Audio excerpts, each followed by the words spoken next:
Jason Andera met in high school. Well, kind of. She says she knows who I was, but I don't know who she was. That's kind of mean. Sarah eventually caught Jason's attention at their high school graduation party. They started dating, saw each other through college, got married, then had 2 kids, Rose and Nathan.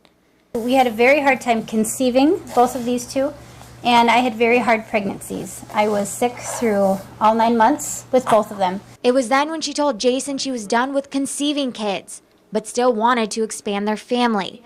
Adoption has always been in Sarah's plan. Her uncle was adopted, so she knew all about it. Jason, on the other hand, was on the fence about adoption. It's a huge financial commitment, and I didn't think we were in a place where we could afford adoption. Plus, I just didn't know a lot about it. In October of 2010, the Anderas had their first adoption meeting.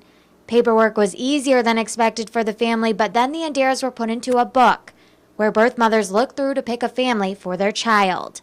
It's kind of a downhill a little bit because you're just waiting. You don't know. You could get a call the next day.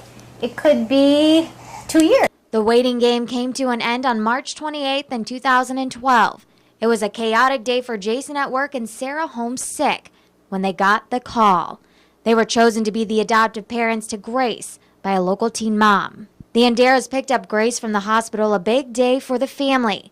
Come to find out, they entered into a legal risk period lasting 60 to 90 days, a time period where the birth mother and father have to legally sign their parental rights away, which eventually Grace's birth parents did sign.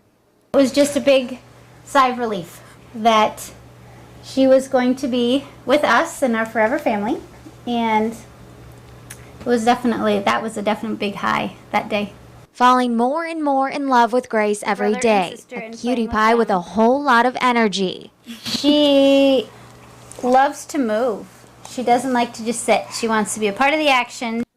Not only does Grace have an adopted family, she sees her birth mom and biological sister every couple of weeks through what's called an open adoption. Grace grows up knowing who her biological family is and doesn't have all those questions growing up throughout the years. It'll make her a more complete person. The adoption process might seem like a lot of hard work, but the Andera family says in the end, it's worth every moment. There are definitely tears. There are definitely days where you feel like you just can't do it. And then there are other days where you just want to shout from the mountaintops. Whatever journey you take, it's going to be unique, but it will be worth it too.